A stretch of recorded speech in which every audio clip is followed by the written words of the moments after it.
시청자 여러분 반갑습니다. JTBC 뉴스룸을 시작합니다.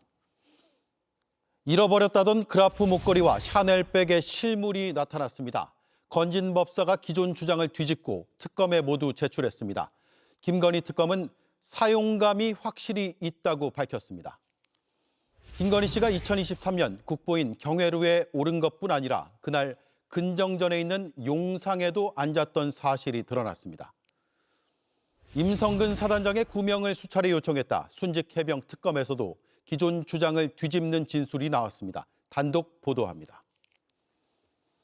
그라프 목걸이와 샤넬백을 두고 준 사람도 전달한 사람도 받은 사람도 어디에 있는지 모른다고 말해왔습니다. 모두 통일교 측이 김건희 씨 선물이라며 건진 법사에게 전달한 물품들입니다. 그 실물이 나타났습니다. 이사하다가 잃어버렸다던 건진 법사가 기존 주장을 뒤집고 특검에 모두 제출했습니다. 박현주 기자가 보도합니다.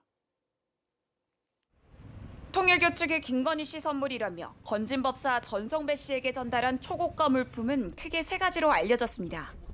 윤영호 전 통일교 세계본부장이 준비한 802만 원짜리 샤넬 가방과 1,270만 원 샤넬 가방, 그리고 6,300만 원짜리 그라프 다이아몬드 목걸이입니다. 특히 샤넬백은 김건희 씨의 그림자 같은 측근 유경옥 전 행정관이 매장을 찾아 다른 제품들로 교환했습니다. 이 자리엔 관저 리모델링을 맡은 21g 대표의 부인도 동행했습니다. 2022년 4월 730만 원 가방 1개와 158만 5천 원짜리 샌들로 7월엔 1,100만 원짜리와 490만 원짜리 가방 2개로 바꿨습니다. 김건희 특검은 어제 오후 건진 법사 전성배 씨로부터 해당 물건을 임의 제출 방식으로 압수했습니다.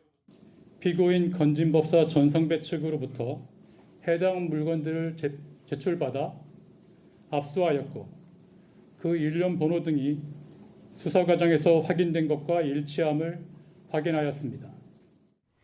전 씨 측은 최근 김건희 씨에게 전달하기 위해 측근에게 고가 물품을 줬고 김 씨가 수수한 걸 확인했다는 의견서를 법원에 제출했습니다.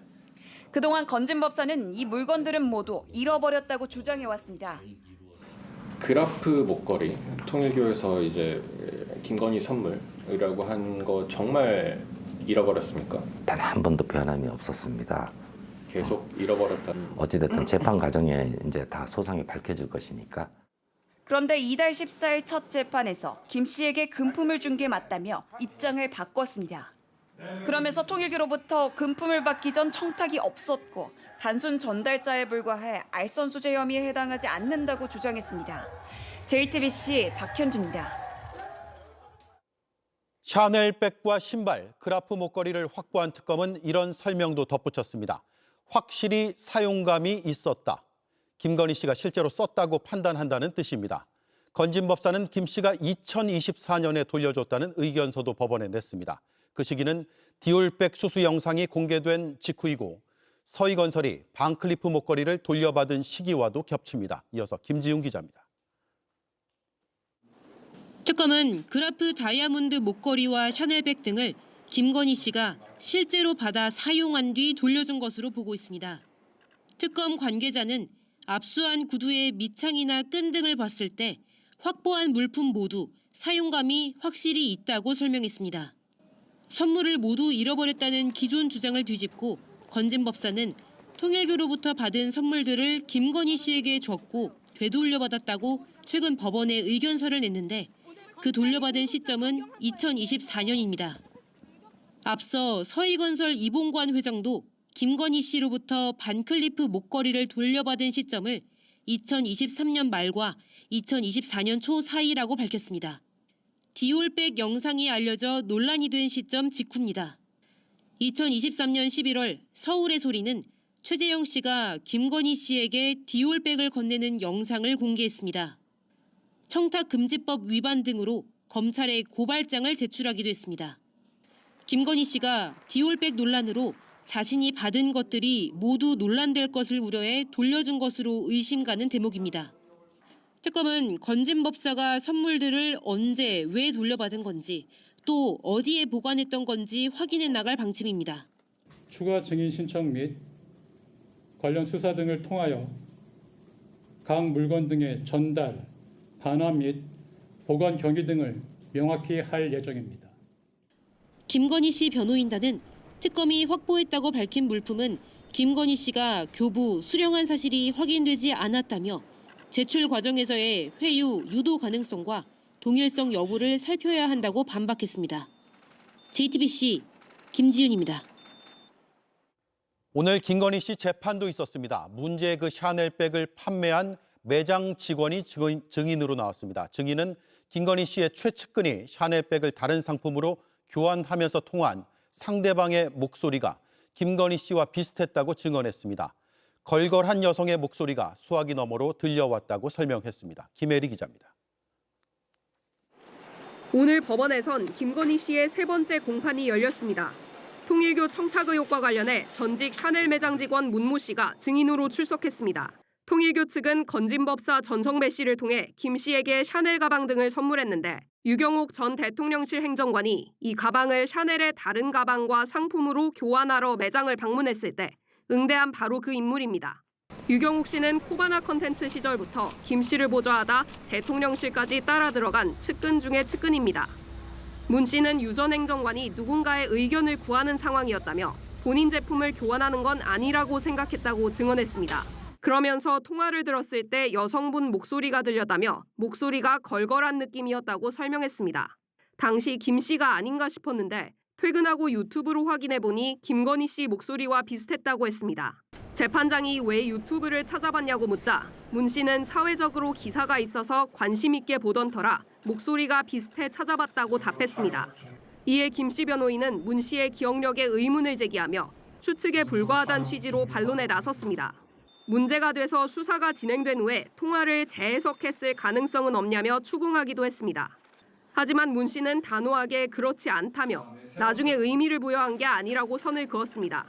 10년 정도 일해서 기억력이 좋고 그때 상황이 특징적이라서 기억한다며 당시 응대 과정에서 김건희 씨 이름을 봤다고도 증언했습니다. JTBC 김혜리입니다.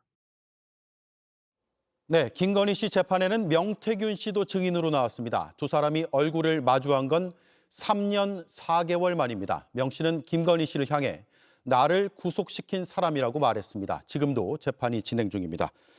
법원으로 가겠습니다. 윤정주 기자, 명태균 씨의 증인 신문은 계속 진행 중이죠? 네, 샤넬 매장 직원 등 앞선 증인 순서가 끝나고 오후 4시쯤부터 명태균 씨 순서가 시작했습니다. 이 증인 신문은 여전히 진행 중인데요. 이 김건희 씨는 6시 10분쯤 건강 문제를 해소하며 퇴정했습니다. 이 김건희 씨 없이 증인 신문이 이어지고 있습니다.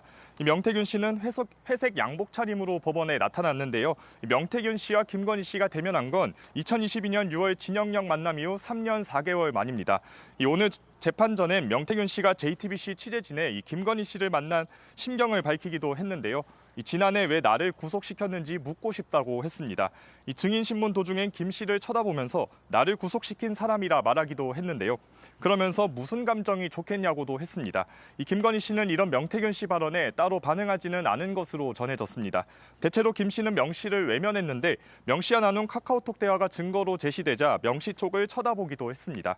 이 탄핵 이후 명 씨는 조사를 받기 위해 서울에 올라와 이 서울고검 바로 건너편에 있는 아크로비스타에 찾아가겠다는 발언도 했는데요. 그때 발언 한번 들어보시겠습니다. 전화가 바뀌었다면서요. 이따 오후에 그 아크로비스타 한번 찾아가 볼게요, 내가. 예. 아니 뭐 전화를 해 만나면 되지. 네, 명태균 씨가 법정에서 고성을 지르기도 했다고 들었습니다. 어떤 증언을 했습니까?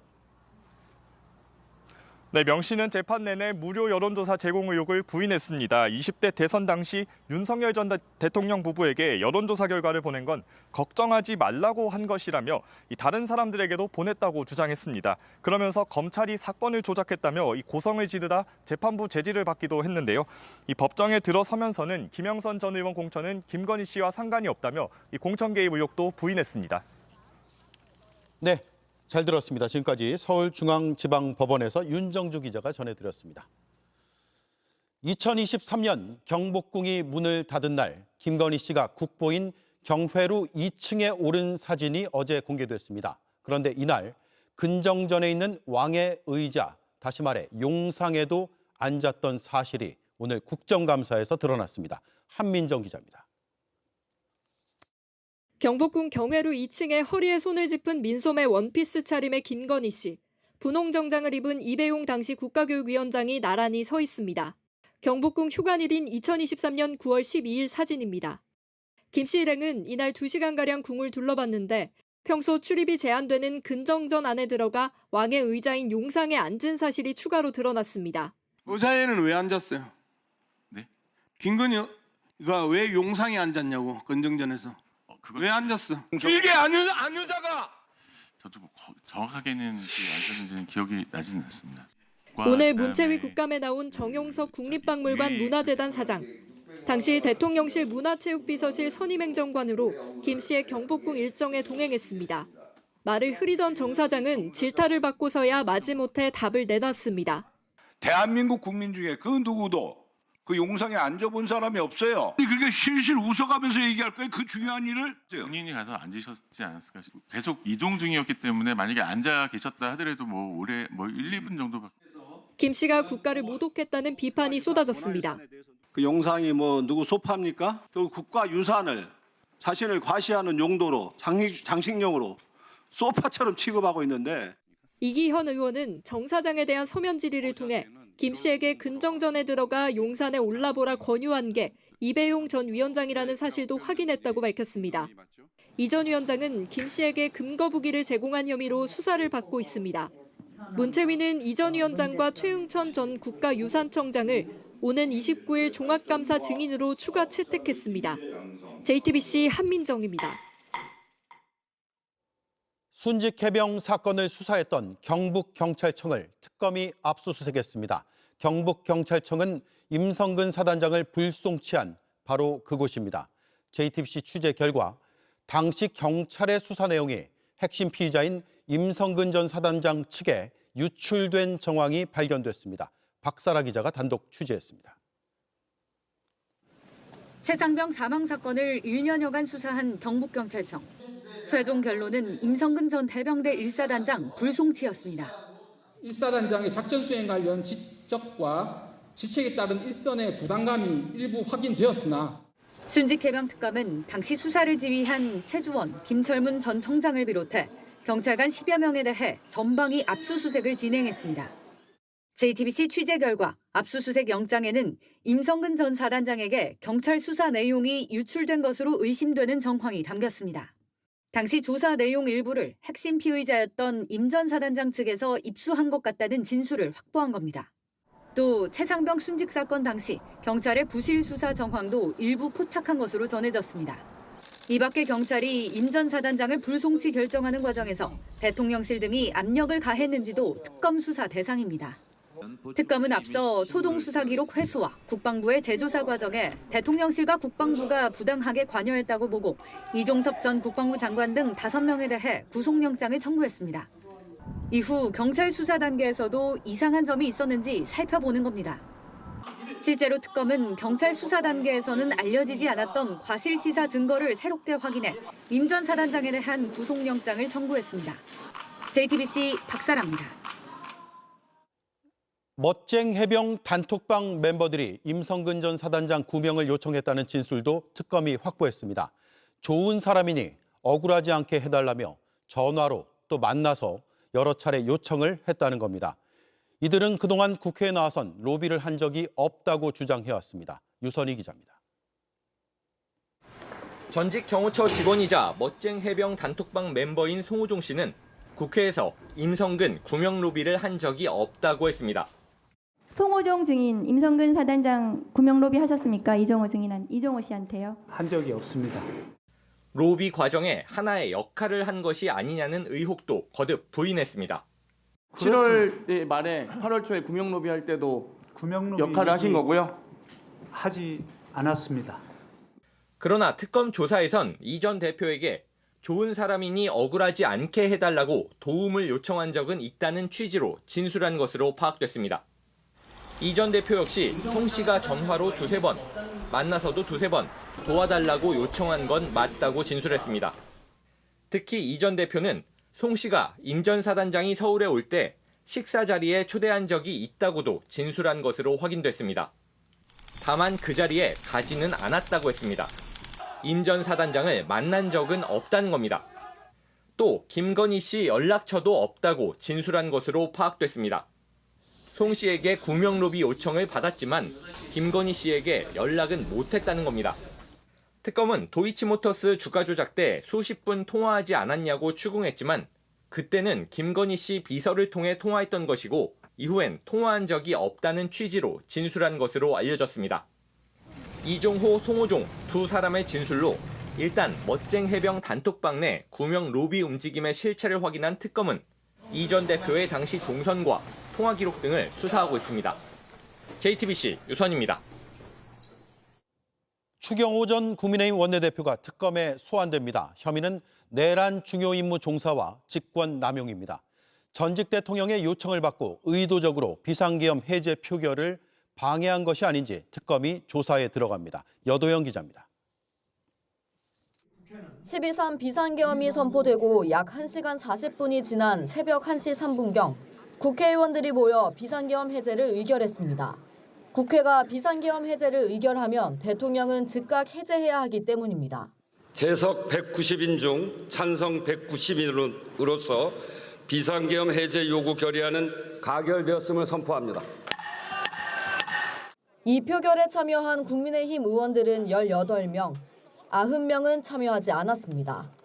내란 특검은 추경호 당시 원내대표가 의도적으로 표결이 이뤄지고 있는 본회의장에 가지 못하게 한 거라 보고 직권남용, 내란 중요임무 종사 혐의 피의자로 소환을 통보했습니다. 당시 한동훈 전 국민의힘 대표는 본회의장으로 오라고 했지만 추 전 대표는 소집 장소를 당사로, 국회로, 다시 당사로 3차례 변경하며 의원들 간 혼선이 빚어졌기 때문입니다.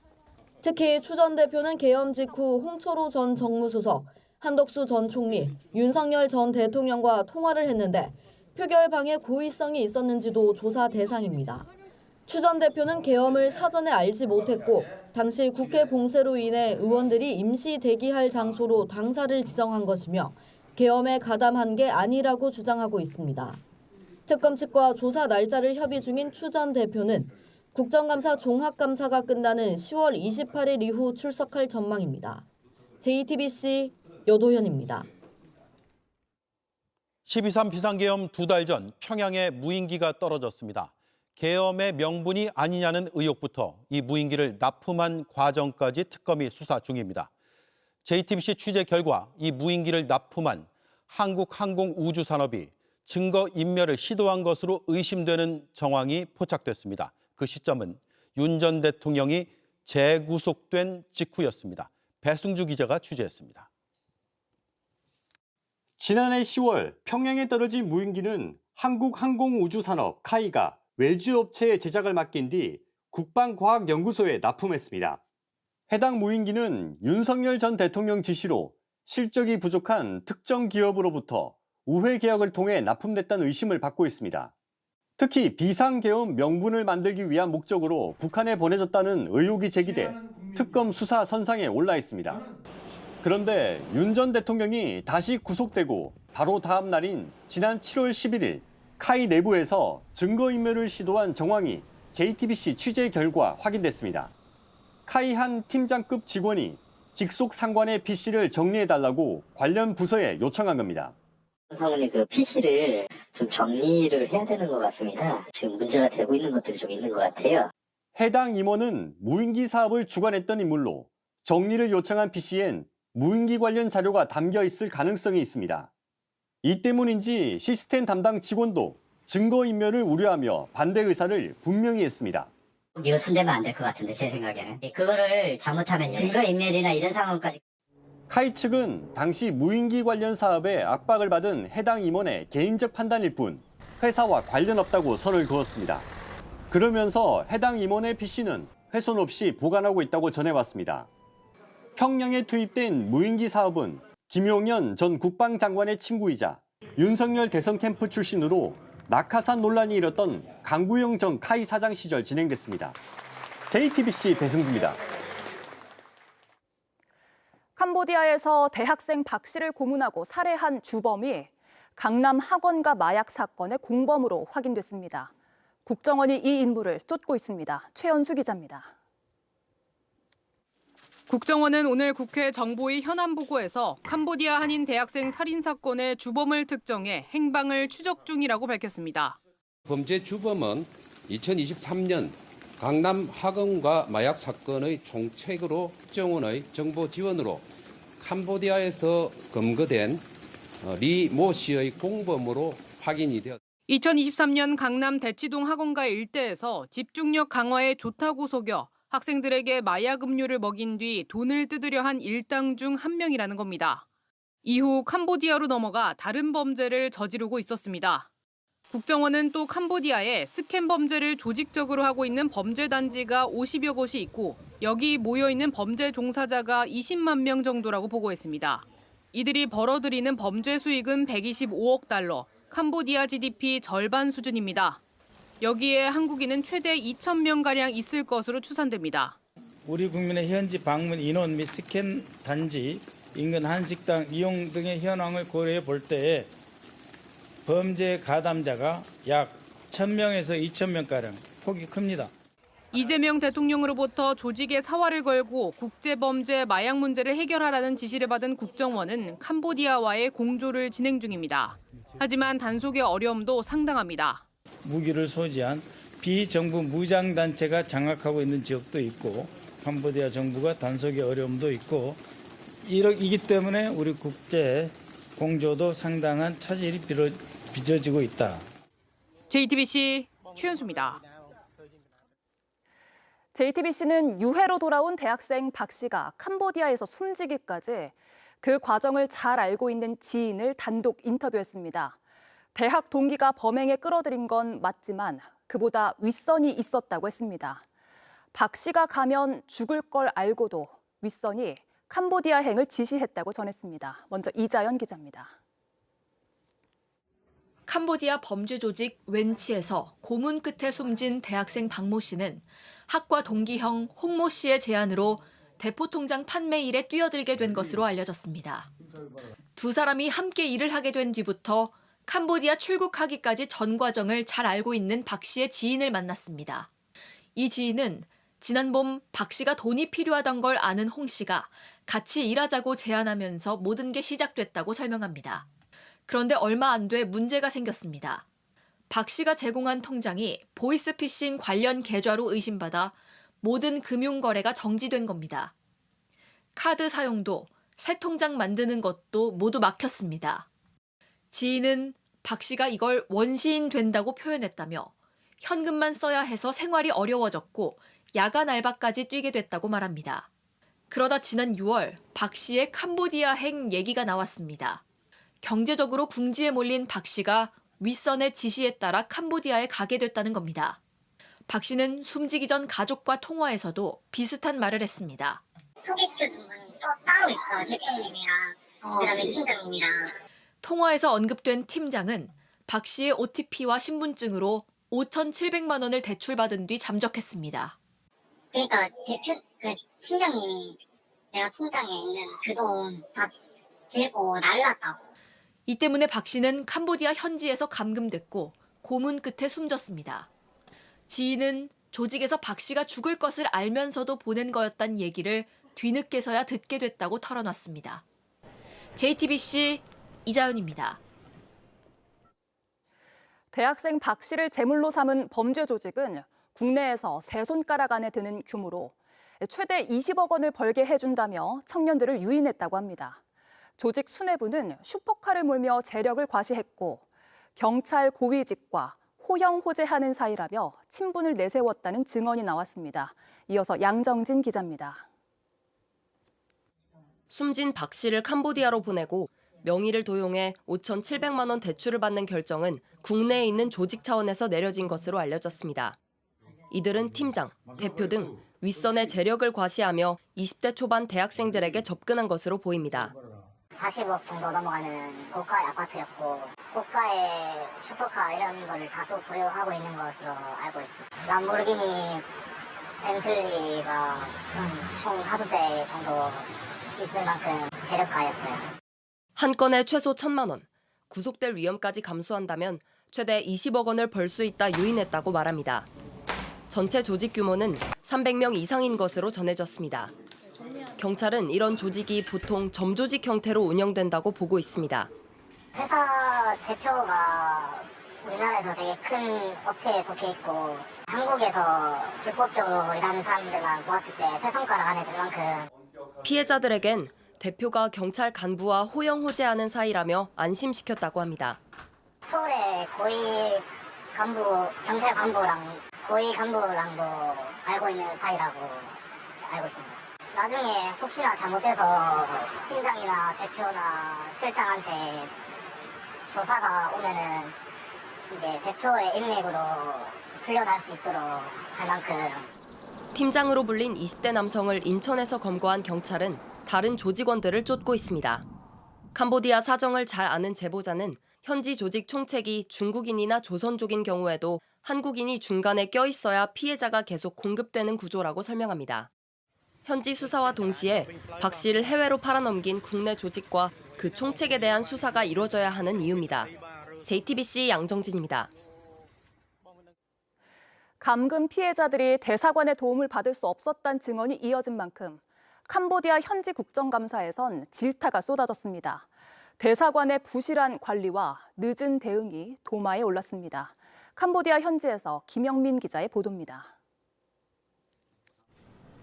현지 시각 오늘 오전 캄보디아 한국대사관에서 국회 외교통일위원회의 국정감사가 열렸습니다.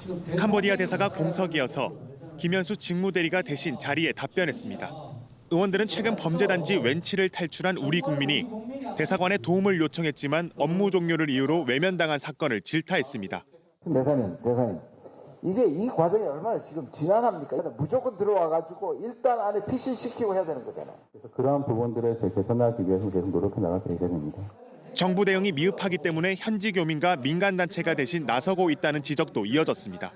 감금돼 있다고 신고한 게 몇 건인지 또는 한국에서 연락이 왔는데 납치됐다고 신고한 게 몇 건인지 그런 걸 하나도 분석 안 하면은 어떻게 대응해야 될지를 어떻게 판단합니까? 국감장에서는 캄보디아 대사가 공석인 것을 두고 여야 간 공방도 벌어졌습니다. 우리 대통령이 캄보디아 총리한테 직접 이야기해서 그렇게 협조를 구해야 이 나라의 수사당국이 움직일 수 있다고 나는 생각을 합니다. 작년 12월 3일은 비상계엄을 하고 정치권은 싸움질하고 대통령도 없고 이재명 대통령이 된 거는 금년 간신히 6월 4일 날 대통령이 됐어요. 캄보디아 대사관은 지난 2년간 현지에서 접수된 납치 감금 신고 중 100건이 미해결 상태라고 밝혔습니다. JTBC 김영민입니다. 지인을 캄보디아 범죄 조직에 넘긴 20대 일당에게 법원이 중형을 선고했습니다. 재판부는 죄질이 매우 나쁘다며 검찰의 구형보다 센 징역 10년형을 선고했습니다. 김태형 기자입니다. 지난해 12월 피해자 황모 씨는 지인으로부터 수입 차량을 딜러에게 팔 것처럼 속여 돈을 챙기자며 사기 범행을 제안받았습니다. 하지만 이를 받아들이지 않아 수포로 돌아갔습니다. 범행을 계획한 주범 26살 신모 씨는 6,500만 원의 손해가 발생했다며 공범 2명과 함께 황 씨를 캄보디아 범죄 조직에 넘기기로 공모했습니다. 이들은 황 씨에게 캄보디아에 가서 계약서만 받아오면 빚을 없애주겠다고 속였습니다. 황 씨는 캄보디아에 도착하자마자 휴대전화와 여권을 빼앗긴 채 범죄단지에 감금됐습니다. 현지 조직원들은 황 씨 계좌를 보이스피싱 대포 통장으로 사용했습니다. 다른 피해자들이 고문을 당하는 영상을 보여주면서 돈을 달라고 협박하기도 했습니다. 특히 신 씨를 비롯한 3명은 황 씨를 풀어주는 대가로 부모에게까지 돈을 요구했습니다. 이렇게 24일간 공포에 시달린 끝에 현지 한국 대사관의 도움으로 겨우 탈출할 수 있었습니다. 서울중앙지법은 오늘 국외 이송 유인 등 혐의로 구속 기소된 주범 신모 씨에게 징역 10년을 선고했습니다. 공범 2명은 각각 징역 5년과 징역 3년 6개월을 선고받았습니다. 최근 캄보디아에서 한국인을 상대로 한 감금, 살해 사건 등이 이어지는 가운데 법원도 이 같은 범죄의 심각성을 지적했습니다. 재판부는 피해자가 제때 구출되지 않았다면 추가적 정신적, 신체적 고통은 가늠하기 어렵다며 범행 목적 등 죄질이 매우 나쁘다고 질타했습니다. 그러면서 이례적으로 검찰이 신 씨에게 구형한 징역 9년보다 더 센 징역 10년형을 선고한 겁니다. JTBC 김태형입니다. 법원이 어제 김범수 카카오 창업주에게 무죄를 선고하며 검찰 수사 방식을 질타했습니다. 전직 카카오 임원이 검찰에서 한 허위 진술이 거의 유일한 증거라고 본 겁니다. 검찰 수사 초기에 그 전직 임원이 사모펀드 회장과 통화한 녹취록을 저희가 확인했습니다. 검찰의 목적은 김범수다. 검찰이 원하는 걸 주면 끝나나. 이런 내용이 담겼습니다. 정혜성 기자가 취재했습니다. 2023년 2월 카카오는 하이브와 SM엔터테인먼트 인수를 두고 치열하게 경쟁했습니다. 이 과정에서 SM엔터테인먼트 주가를 인위적으로 부풀렸다는 의혹이 제기됐습니다.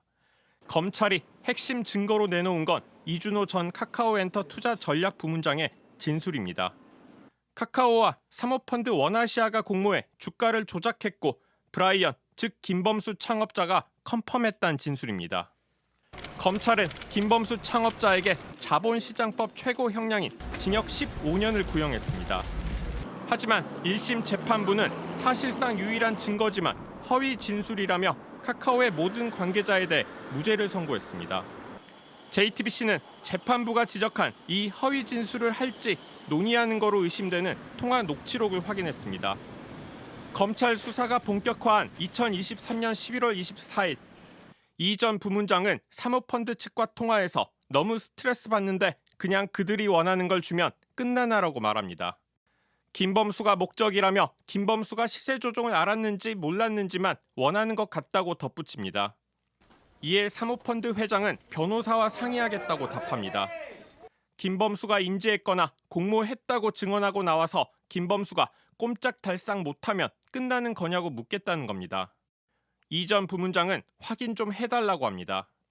닷새 후 실제 검찰 두 번째 조사부터 이 전 부문장의 진술은 180도 바뀌었습니다. 법원은 별건 수사로 압박해 받아낸 진술을 믿을 수 없다며 검찰을 질타했습니다. 당시 이 전 부문장 부인도 드라마 제작사 고가 인수 의혹으로 강도 높은 수사를 받고 있었습니다. JTBC는 앞서 이 전 부문장과 인터뷰한 적이 있는데 별건 수사를 언급하기도 했습니다. 검찰은 진짜 별의별 사적인 것까지 다 끄집어내가지고 만약에 기사를 쓰실 거면 저를 쓰지 마시고 지금 사실은 가장 이슈가 될 건 김범수 회장의 구속이잖아요. 그게 진짜 특검이겠죠? 검찰은 별건 수사로 진실을 왜곡했다는 재판부 지적에 납득할 수 없다며 항소를 검토하겠다는 입장을 밝혔습니다. JTBC 정혜성입니다. 학교의 안전사고를 복구하고 예방사업도 하는 곳, 한국교육시설안전원입니다. 윤석열 대통령실 출신이 이사장으로 가면서 낙하산 논란이 컸던 곳이기도 합니다. 최근 창립 기념 행사를 하면서 수천만 원의 세금을 쓴 것으로 드러났습니다. 이전과 비교하면 전체 비용은 2배, 식대는 10배나 더 사용했습니다. 이희령 기자가 취재했습니다. 지난 8월 한국교육시설안전원이 창립기념식을 열었습니다. 행사에 참석한 허성우 이사장과 교육부 관계자 등이 케이크를 자릅니다. 5분짜리 커팅식에 사용된 이 떡 케이크, 무려 79만 4,500원짜리입니다.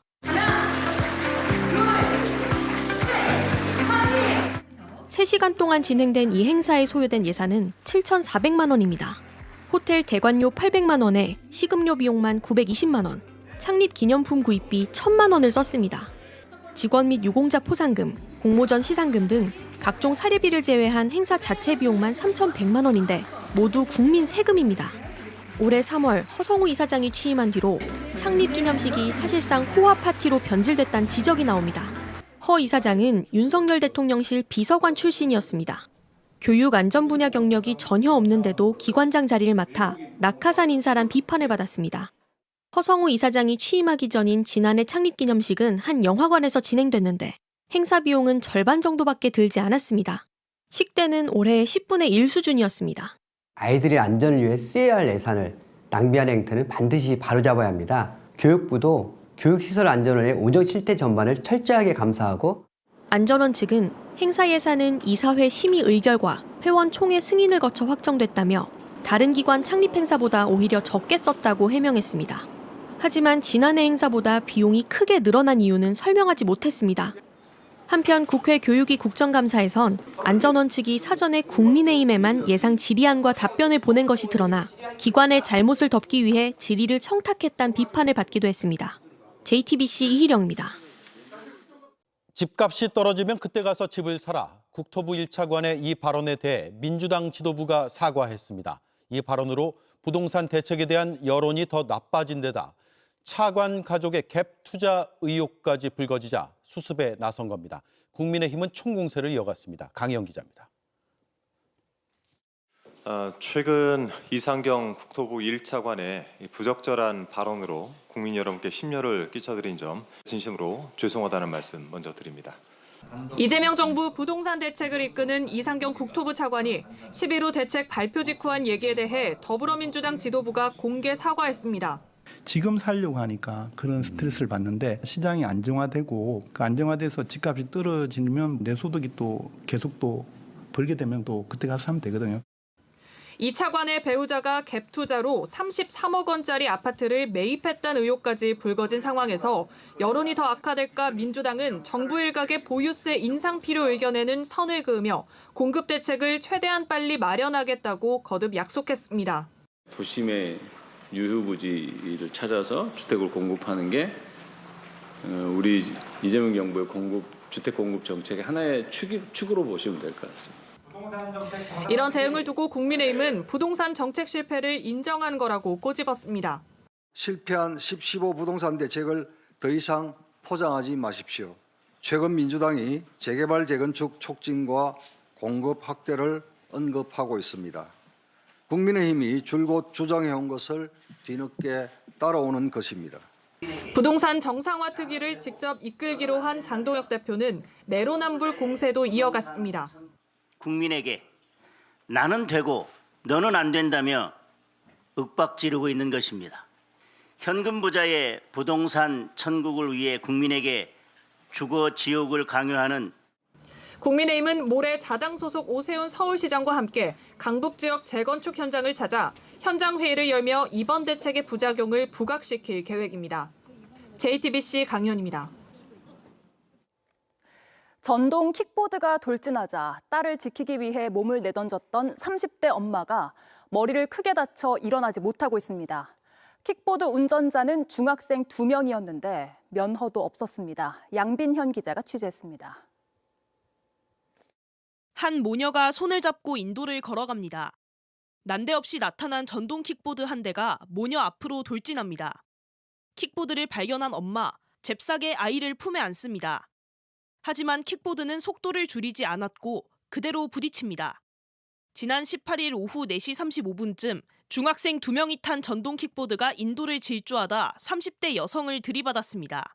여자아이 2명이랑 그리고 엄마 그리고 아이가 있었는데 엄마가 이제 슈퍼에서 나오면서 전동 킥보드랑 박았는데 아이를 안은 상태에서 아스팔트에 머리를 좀 크게.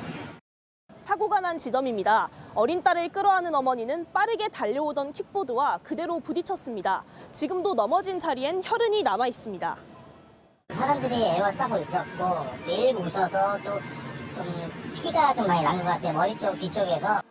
여성은 병원으로 옮겨졌지만 아직까지 의식이 돌아오지 않고 있습니다. 킥보드를 운전한 중학생은 면허가 없던 것으로 파악됐습니다. 2명이 한 대에 함께 타 1인 탑승 원칙도 어겼습니다. 이런 일 한두 번이 아니었습니다. 주민들은 예견된 사고라고 입을 모았습니다. 아슬아슬하게 많이 나죠. 여기가 인도가 넓다 보니까 중고등학생 학원 되게 많아요. 그래서 걔네들이 많이 타긴 하더라고요. 둘이서도 타고 혼자서 타고. 전동 킥보드의 위험한 운행을 더 강하게 단속해야 한다는 지적이 나옵니다. 경찰은 교통사고 처리 특례법상 치상과 도로교통법상 무면허 운전 등 혐의로 전동 킥보드에 탄 학생들을 수사할 계획입니다. JTBC 양빈현입니다. 고속도로에서 교통사고를 수습하려고 서 있던 소방차를 뒤따르던 승용차가 들이받아 운전자가 크게 다쳤습니다. 일명 스마트 크루즈로 불리는 자율주행 보조 기능을 사용하고 있었는데 이런 사고를 막진 못했습니다. 조승현 기자가 취재했습니다. 고속도로 터널 안을 달리는 BMW 승용차에서 조수석 뒷바퀴가 빠집니다. 기우뚱거리던 승용차는 터널 오른쪽 왼쪽 벽에 차례로 부딪힌 뒤 2차선 도로 한가운데 비스듬히 멈춰섭니다. 사고 12분 만에 구급차에 이어 소방 펌프차가 현장에 도착합니다. 소방관들이 현장을 수습하는 동안 소방차는 경광등을 밝힌 채 1차로에 서 있습니다. 잠시 뒤 EV6 전기차가 소방차 뒤에서 달려옵니다. 속도를 줄이지 않고 그대로 들이받습니다. 차 아래 불꽃이 튀고 전기차와 소방차의 불빛은 모두 꺼집니다. 사고 충격에 5톤짜리 소방차가 맥없이 앞으로 밀려갑니다. 소방관 2명은 황급히 몸을 피합니다. 전기차를 운전한 20대 남성은 다리를 크게 다쳐 병원으로 옮겨졌습니다. 이 남성은 앞차와 거리를 유지하며 자동 주행하는 어댑티브 크루즈 컨트롤 ACC 기능을 사용하고 있었다고 경찰에 진술했습니다. 본인이 자율주행을 맡아놨다고 얘기를 하는데 뭐 하냐고 했는지는 얘기를 못 들어봤어요. 국산차의 ACC 기술 수준은 높아지고 있습니다. 하지만 사고까지 완전히 막아주는 건 아닙니다. 지난 2020년부터 올해 8월까지 고속도로에서 ACC 사용하다 28건의 사고로 21명이 숨졌습니다. 미리 대비하지 못하고 달리던 속도 그대로 사고로 이어지기 때문에 졸음운전만큼 치사율이 높습니다. 운전자가 이걸 너무 신뢰해서 전방 주시를 안 하는 게 문제점이어서 제가 항상 강조하는 것이 레벨 4가 나오기 전까지는 이 기능을 너무 활용하지 마세요라고. 전문가들은 어디까지나 보조 기능일 뿐 운전은 운전자 스스로 책임져야 한다고 강조합니다. JTBC 조승현입니다. 근무지를 자주 옮기는 군인들. 이사도 그만큼 많이 다닙니다. 명령에 따른 건데 이사비엔 내 돈 써야 하는 경우가 적지 않습니다. 이사비 지원이 5년 동안 늘지 않은 건데 그 실태를 구민주 기자가 취재했습니다. 3년 전 서울에서 충청으로 근무지 이동 명령을 받은 육군 장교 A씨.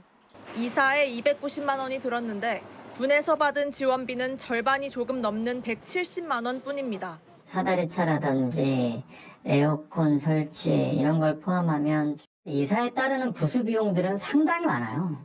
보통 20년 군 생활하시는 분들의 17번 뭐 이 정도까지도 이사를 하기 때문에 뭐 부담이 되는 건 사실입니다. 거리에 따라 정액 지원되는 장병 이사 지원비는 5년째 그대로입니다. 국방부가 관련 예산을 내년엔 200억 원 늘려보려 했지만 29억 원 증액에 그쳤습니다. 이렇게 장병 처우 개선 사업 14개 중 11개 항목 예산이 기재부와의 논의 과정에서 삭감됐습니다. 일반 공무원의 절반 수준이라 불만이 많던 평일 야간, 주말 당직비도 소폭 인상에 그치게 됐습니다. 이제는 뭐 안 믿는다. 그렇기 때문에 다들 떠나는 거고 그러니까 현업 공무원 수준의 어떤 시간의 수당이라든지 그런 거를 받을 수 있다면 더 떠나지 않을 거라고 생각을 하고 최근 육해공군 부사관 지원이 미달되는 등 군 기피 현상이 심화되는 것도 처우에 대한 불만과 무관하지 않다는 지적이 나옵니다. 인구 절벽에 따라 병력이 급격히 줄고 있고 특히 초급, 중견 간부들의 이탈이 심각한 만큼 이들이 사기를 올릴 수 있는 경제적인 유인책이 꼭 필요하다고. JTBC 구민주입니다. 우리 정부 협상단이 막판 관세 협상을 위해 당일치기 일정으로 미국으로 출국했습니다. 한미 양국이 아직 팽팽하게 대립하는 분야가 있다는데 협상을 마무리 짓겠다고 한 APEC까지는 일주일밖에 남지 않았습니다. 최규진 기자입니다. 김영범 정책실장과 김정관 산업부 장관은 각각 이틀, 사흘 만에 다시 미국행 비행기에 올랐습니다. 전날 이재명 대통령에게 협상 성과를 보고한 김 실장은 미국 측과 여전히 한두 가지 분야에서 입장차가 남아있다고 전했습니다. 많은 쟁점에 대해서는 양국 간의 의견이 많이 좁혀져 있는데 추가로 한두 가지 더 아직까지 양국의 입장이 팽팽하게 이렇게 대립하는 그런 분야가 있습니다. 우리 국익에 맞는 그런 타결안을 만들기 위해서 두 사람은 하워드 러트닝 미 상무장관을 만나 후속 협의를 벌일 예정인데 3,500억 달러 규모 대미 투자 중 현금 투자 규모가 쟁점입니다. 또 투자펀드의 운용 방식과 수익 배분 구조, 집행 시점 등을 놓고도 막판 줄다리기를 벌일 것으로 보입니다. 김 실장은 다음 주 한미 정상회담을 목표로 하고 있지만 일부만 합의된 안을 발표하진 않을 거라고 했습니다. 합의문 도출을 위해 완전 타결을 목표로 협상에 임한다는 겁니다. 쟁점이 남아있는 상태에서 어떤 어떤 특정 시점까지 만 합의된 그 내용 가지고 뭐 MOU를 하고 그런 안은 정부 안에서 지금 고려하고 있지 않고요. 또 지난 7월 한미 정상회담 땐 다뤄지지 않은 원자력 협정 개정이나 전력 재배치 등 안보 분야도 합의가 발표될 걸로 보입니다. 지난번 워싱턴 정상회담에서 그 양국 간에 잠정적으로 합의된 큰 성과들이 많이 있는데 그 성과들도 한꺼번에 다 이렇게 대외적으로 발표될 수 있지 않을까라는 기대를 하는데. 다만 트럼프 대통령은 관세를 통해 한국 등과도 협상을 잘할 수 있었다고 거듭 주장하며 한국을 압박했습니다. JTBC 최규진입니다. 트럼프 대통령의 방한을 딱 일주일 앞두고 북한이 동해상에 탄도미사일을 발사했습니다. 북한은 대화를 원하는 미국에 여전히 반응하지 않고 있는데 이런 가운데 나온 도발이라 그 의도에 눈길이 쏠립니다. 김민관 기자입니다. 도널드 트럼프 대통령이 김정은 국무위원장과의 대화 의지를 거듭 밝히자 김 위원장은 지난달 좋은 추억이 있다며 화답했습니다. 나는 아직도 개인적으로는 현 미국 대통령 트럼프에 대한 좋은 추억을 가지고 있습니다. 2019년 6월 판문점에서 성사된 두 정상 간 깜짝 만남에 대한 기대감이 높아졌지만 김 위원장은 이후 한 달간 특별한 대미 메시지를 내놓지 않았습니다. 그리고 오늘 트럼프 대통령의 방한을 일주일 앞둔 시점에서 단거리 탄도미사일 여러 발을 시험 발사했습니다. 이재명 정부 들어 첫 번째 미사일 도발이기도 합니다. 합동참모본부에 따르면 미사일은 약 350km를 날아간 뒤 육지에 있는 목표물을 타격했습니다. 군 당국은 북한이 발사한 미사일을 지난해 9월 발사한 신형 탄도미사일로 평가했습니다. 높은 방어 돌파 능력과 파괴력으로 수백 킬로미터의 범위 안에 있는 적을 초정밀 타격하는 위력한 무기 체계입니다. 이번 도발은 단거리 미사일인 점 등을 고려할 때 미국이 아닌 한국을 겨냥했다는 해석이 우세합니다. 미중 정상이 모두 모이는 에이펙을 앞두고 자신의 존재감을 드러내면서도 수위는 조절한 겁니다. 우리 정부 당국은 북한 미사일 도발에 대해 과도한 반응은 자제해야 한다고 밝혔습니다. 에이펙을 앞두고 북한의 이러한 시선 끌기에 우리가 너무 주목할 필요가 없다. JTBC 김민관입니다. 쓸데없는 만남은 하기 싫다며 트럼프 대통령이 미러 정상회담을 보류하자 러시아는 우크라이나에 대규모 공습을 단행했습니다. 트럼프식 평화해법이 흔들리고 있는데 이런 상황을 모면하기 위해서 북미 회담에 더 열중할 거란 전망도 나옵니다. 워싱턴 정강현 특파원입니다. Yeah, I would say within 2 weeks or so, pretty quick. Marco Rubio is going to be meeting with his counterpart. 트럼프 대통령은 사실상 못 박았던 푸틴 러시아 대통령과의 정상회담 일정을 닷새 만에 뒤집었습니다. No, I don't want to have a wasted meeting. I don't want to have a waste of time. 우크라전 중재를 위해 추진된 정상회담이 돌연 보류된 와중에 러시아와 우크라이나는 무력 공방을 재개했습니다. 트럼프가 역사적 합의라고 주장했던 가자지구 휴전도 흔들리고 있습니다. 인질 시신 송환이 지연되면서 이스라엘은 하마스 거점을 수십 차례 공습했습니다. 휴전 2단계 협상이 난항을 겪을 것으로 예상되는 가운데 트럼프식 가자 해법이 결국 자화자찬 외교 쇼에 그칠 거란 우려도 나오고 있습니다. 트럼프식 평화 해법이 흔들리면서 미국 내 한반도 전문가들은 북미 회담이 돌파구가 될 가능성도 거론합니다. It sounds credible to me. Going and building relationship brings an aura of peace to the whole issue. 다만 가능성은 배제할 순 없지만 현재로선 북미 간 유의미한 접촉 정황은 없다는 게 우리 정보 당국의 판단으로 전해집니다. 워싱턴에서 JTBC 정강현입니다.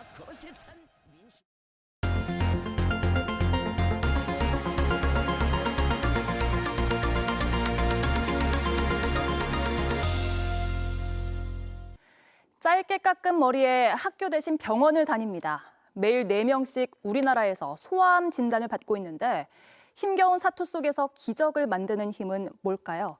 밀착카메라 이상엽 기자가 9살 정음이를 만났습니다.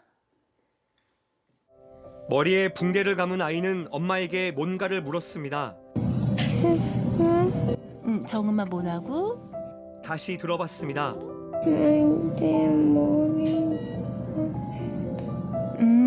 정음이 이제 머리에 안 아파. 몸에 줄을 달고 품엔 인형을 안은 이 아이, 뇌종양을 앓고 있는 9살 정음입니다. 이른바 소아암 환자입니다.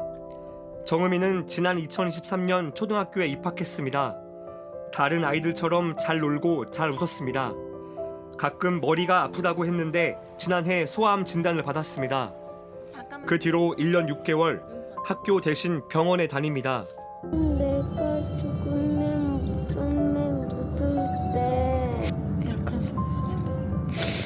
뭘 포기해 정말? 응?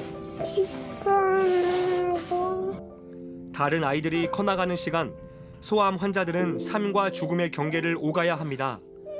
정음이도 수술실과 중환자실을 몇 번 오갔습니다. 우리 정음이 중환자실에서 수술 한 번 더 하고 잘 갔다 오자. 그러니까 눈만 뜨면 이제 밖에 나가는 거야, 정음아. 2016년 1월 6일 9시 25분 태생 김정음. 정음이 지금 있어, 살아있어, 잘하고 있어. 수술 뒤 정음이는 좀처럼 의식을 회복하지 못했습니다. 중환자실에 온 지 나흘째 기적이 일어났습니다.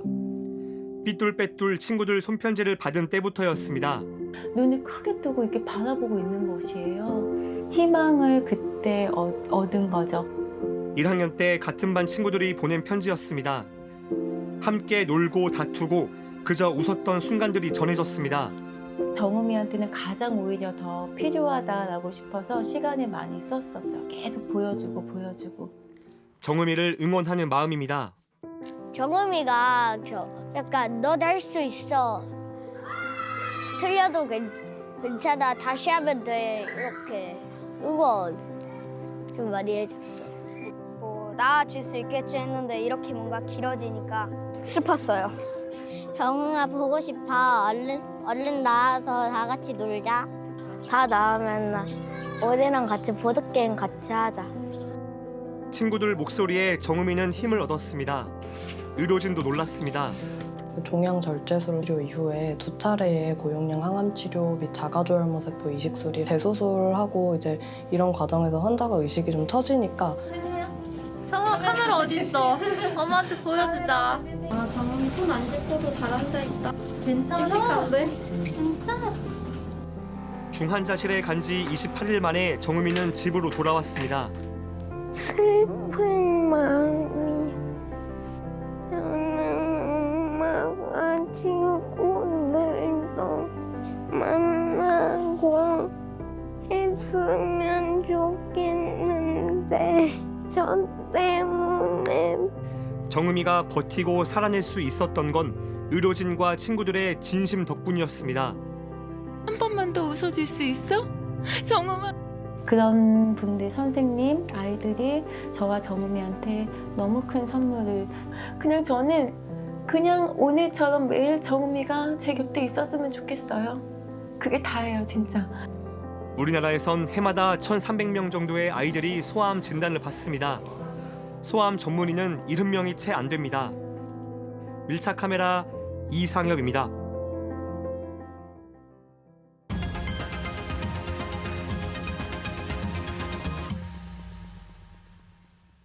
네, 비하인드 뉴스 정치부 이성대 기자가 나와 있습니다. 시작할까요? 네, 첫 번째 이슈 바로 보겠습니다. 즐겨 찾느니 하나 없네.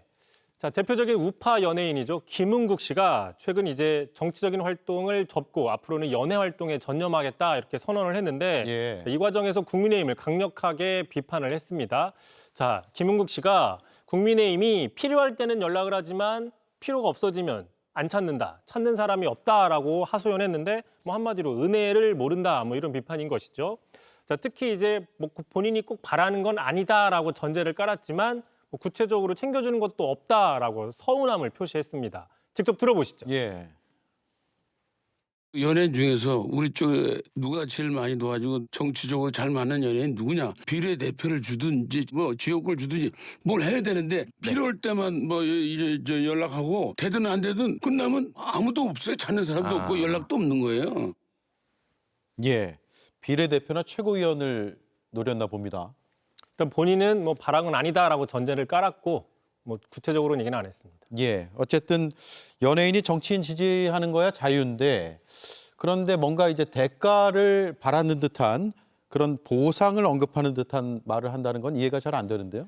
자, 그런데 김은국 씨는 뭐 별다른 보상이 없었다. 이 섭섭함을 토로한 게 이번이 처음이 아닙니다. 자, 지난 3월이었죠. 자, 저희가 소개해드린 바가 있었는데, 자, 우파 연예인들이 잘려나가는데 뭐 하고 있느냐며 당시 유인촌 문화체육부 장관에게 구체적인 대책을 마련해달라고 주문한 적이 있었고요. 예. 자, 이보다 앞서서 올해 초에는 극우 집회에 나가서 자신의 신세를 한탄한 적도 있었습니다. 자, 그 장면 직접 보시죠. 호랑나비를 개혁나비라고 오고 어떤 미친 내란나비라고 오고 있습니다. 2년 반 동안 윤석열 대통령 따라다녔다고 이 언론에서 날 쓰진 않아요. 국민들이 그렇게 보고 싶어하는데 호랑나비 때문에 평생을 살아가는데. 자, 다시 얘기하면 본인이 우파 연예인이라서 역차별을 받는다 뭐 이런 주장을 하고 있는 건데 뭐 결과적으로 이제 시청자들이 판단하시겠죠. 예, 최근 장동혁 대표가 면회 가서 논란이잖아요. 전직 대통령. 김은국 씨는 어떻습니까? 일단 뭐 김은국 씨는 윤 어게인의 상징적인 대표적인 연예인이죠. 앞서서 윤 전 대통령 당선 직후에 저렇게 그 유명했던 어퍼컷 세리머니를 같이 한 적도 있었습니다. 하지만 이번에는 윤 전 대통령 면회를 가지 않았다라고 이야기를 했습니다. 계속해서 들어보시죠. 예. 지금 뭐 면회 안 갔다고 날 얼마나 욕하는데요. 근데 제가 뭐 얘기해가지고 뭐 될 것도 아니고 난 이제 정치를 가담 안 한다고 했으니까 뭐 다른 분들이 책임을 져야죠. 뭐 방송에 불러주지도 않고 또 일자리를 주지도 않는데 도와주지도 않으면서 면회는 가라 마라 하느냐 뭐 이런 불만을 표시하는 것 같은데 앞으로도 갈 일이 없다는 식으로 이야기를 하고 있는 걸 들었습니다. 예. 다음 이슈는요? 자, 두 번째 이슈 바로 보겠습니다. 아기를 찾았다.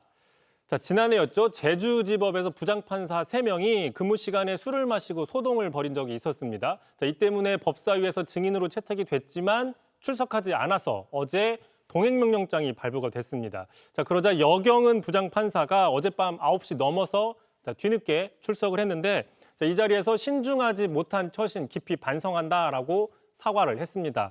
다만 이제 끝내 출석하지 않았던 오창훈, 강란주 부장판사 두 사람에 대해서는 법사위 차원에서 고발 조치를 하기로 했습니다. 예. 여경은 판사죠. 여경은 판사. 최근 변호사와 주고받은 카톡 내용이 공개됐는데 그 논란의 당사자인가요? 그렇습니다. 보시면요. 지난 겨울이었죠. 2차.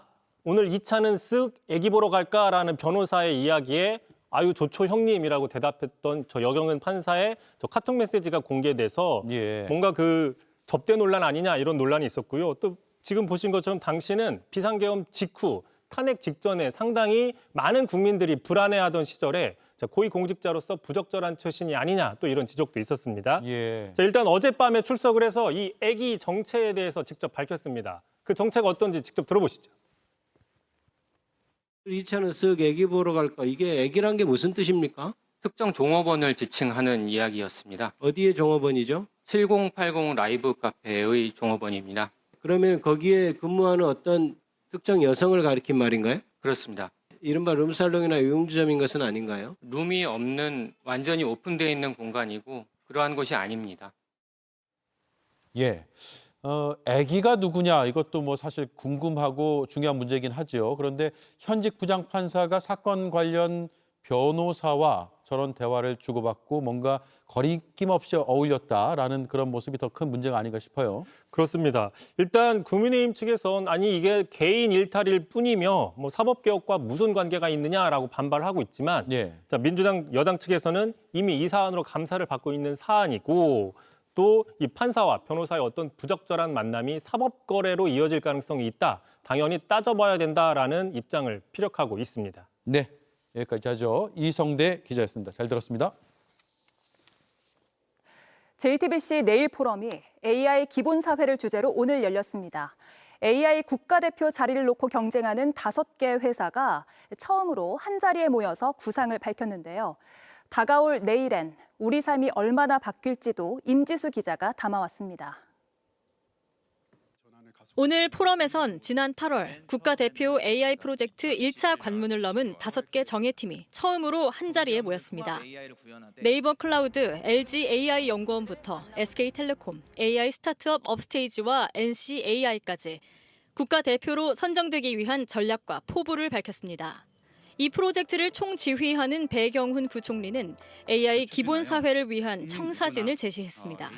단순한 산업 발전의 도구가 아니라 실업, 자살, 의료, 불균형 같은 사회 문제를 해결하고 국민의 일상을 더 따뜻하고 그리고 공정하게 만드는 사회의 핵심 인프라가 될 것입니다. 이른바 중국 항저우 육룡중 항구신 로봇 스타트업은 계단을 오르내리고 물구나무까지 서는 사족 보행 로봇을 연단 위에 올려 중국의 피지컬 AI 기술력을 과시했습니다. 올해만 해도 현재 600개 이상의 산업 프로젝트를 수행을 했고요.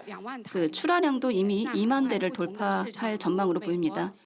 포럼에 참석한 AI 전문가들은 AI 기본 사회 전제 조건으로 기술 변화로부터 인간을 보호하는 시스템을 꼽았습니다.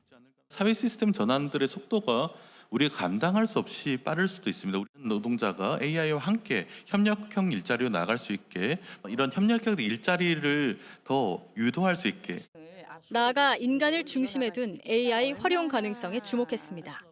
헬스케어와 고령층 돌봄, 노동, 생산성, 사회적 고립을 탐지하는 것, 이러한 등등의 영역에서 AI가 효과적으로 활용이 될 수가 있습니다. 무엇보다 지금이 새로운 시대가 안겨줄 과제와 도전에 대해 대비할 골든타임이라는 데 공감대가 형성됐습니다. AI를 수돗물처럼 또 전기처럼 사회 구성원 누구나 쓸 수 있는 AI 기본 사회를 건설할 때 우리는 다시 한번 사회 혁신 모델을 제시하는 진정한 선진국이 될 것입니다. JTBC 임지수입니다. JTBC의 김영석 관장 독립기념관 사유화 논란 보도가 한국영상기자협회가 주관하는 이달의 영상기자상을 받았습니다. 영상취재팀 김대호 기자는 교회 예배와 ROTC 동기 행사의 독립기념관을 사적으로 이용한 김 관장의 행적을 추적하는 등 독립기념관 사유화 실태를 고발해 뉴스 특종 단독 부문에서 수상의 영예를 얻었습니다. 한국영상기자협회는 고위공직자의 부적절한 행태를 고발하는 데 결정적인 역할을 했고 권력 감시라는 언론의 책무를 충실히 수행한 보도라고 평가했습니다.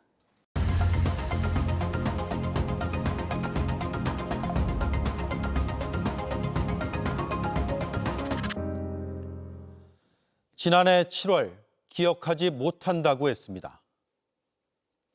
아니 그러니까 공수처에다가 비밀번호를 알려주는 그 의사가 있냐 이 말입니다. 알려줄 의사는 있는데 근데 기억하지 못하고 있습니다. 올해 4월에도 기억하지 못한다고 했습니다. 지금도 기억하지 못하고 있습니다. 알려줄 수가 없어서 저도 안타까울 뿐입니다. 올해 7월에도 모른다고 했습니다. 그래서 제가 그 휴대폰 비밀번호를 모르는 겁니다. 네.